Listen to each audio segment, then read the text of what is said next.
हम पर आरोप लगाने से पहले एक बार जरा अपने फैसलों पर भी नजर डाल लो ध्रुव। कभी उन्नति, कभी कीर्ति, कभी इधर कभी उधर। तुम्हें तो अपने फैसले पर भी टिकना नहीं आता है ध्रुव।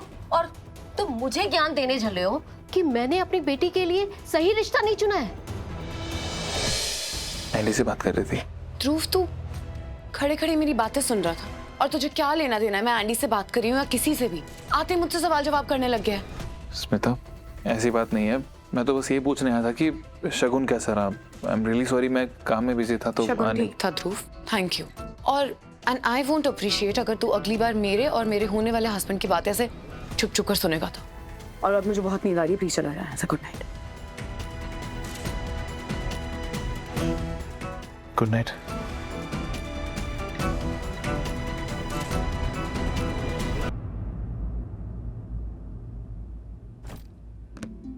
ध्रुव, मैं तुम्हारे डिनर लगा देती, ठीक है? उन्नति, मुझे भूख नहीं है, रहने दो। क्यों? अभी तो पूरे रास्ते ही बोलते हैं डिनर करेंगे डिनर करेंगे, अब एकदम से डिनर नहीं करना। तुम इतने स्ट्रेस्ड आउट क्यों लग रहे हो मुझे? उन्नति, मुझे ना स्मिता की बहुत टेंशन हो रही है। स्मिता की? क्यों? मैंने ना अभी उसे एंडी से फोन पे बात करते हुए सुना। ऐसे लग रहा है कि ये जो शादी स्मिता की हो रही है ना, ये बस एक डील है। ऐसा लग रहा है जैसे स्मिता ना ये शादी किसी प्रेशर में आके कर रही है, दिल से नहीं।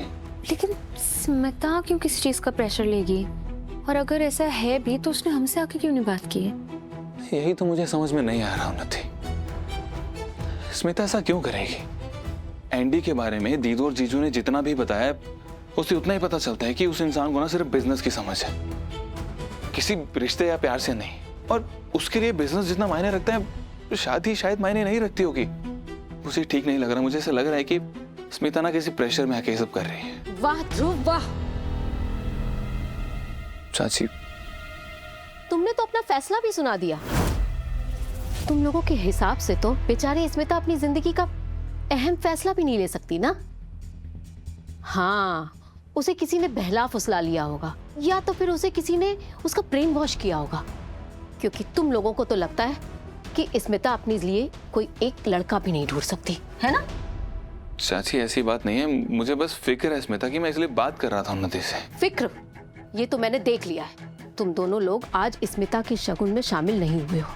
तुम दोनों भाई बहन मेरी बेटी स्मिता की खुशियों के आड़े आ रहे हो। चाची, मैंने आपसे पहले ही कहा था कि आप शगुन के लिए वही टाइम चुनना जब सब लोग अवेलेबल हों, सब लोग घर पे हों। लेकिन आपने क्या किया? और वो एंडी भी उस टाइम घर पे आ गया जब घर पे कोई था ही नहीं। और उसे भी तो देखना चाहिए था ना कि स्मिता का एक भाई है, उसकी भाभी है, उन सबको घर में होना चाहिए था। जिस इंसान के लिए कोई रिश्ता मायने ही नहीं रखता, उस इंसान के साथ हम स्मिता की शादी कैसे कर सकते हैं? मतलब तुम्हें लगता है कि मैंने अपनी बेटी के लिए एक गलत रिश्ता चुना है? मुझे इंसान की परख नहीं है। चाची, मेरा वो मत। ध्रुव, हम पर आरोप लगाने से पहले एक बार जरा अपने फैसलों पर भी नजर डाल लो ध्रुव। कभी उन्नति, कभी कीर्ति, कभी इधर कभी उधर। तुम्हें तो अपने फैसले पर भी टिकना नहीं आता है ध्रुव। और तुम मुझे ज्ञान देने चले हो कि मैंने अपनी बेटी के लिए सही रिश्ता नहीं चुना है। तुमसे अच्छी तो मेरी स्मिता निकली। कम से कम उसने अपनी गलतियों से सीखा तो है। कितना अच्छा रिश्ता ढूंढा है। इससे उसे नाम, शोहरत, इज्जत, फ्यूचर सब कुछ मिलेगा। इसे कहते हैं गलती सुधारना। ठीक है चाची, अगर आपको लगता है कि मैं और उन्नति स्मिता की शादी में अड़चन बन रहे हैं ना, तो कोई बात नहीं। हम उसकी शादी में कोई प्रॉब्लम क्रिएट नहीं करेंगे। आपको जैसे स्मिता की शादी करनी है आप करिए, हम कुछ नहीं कहेंगे।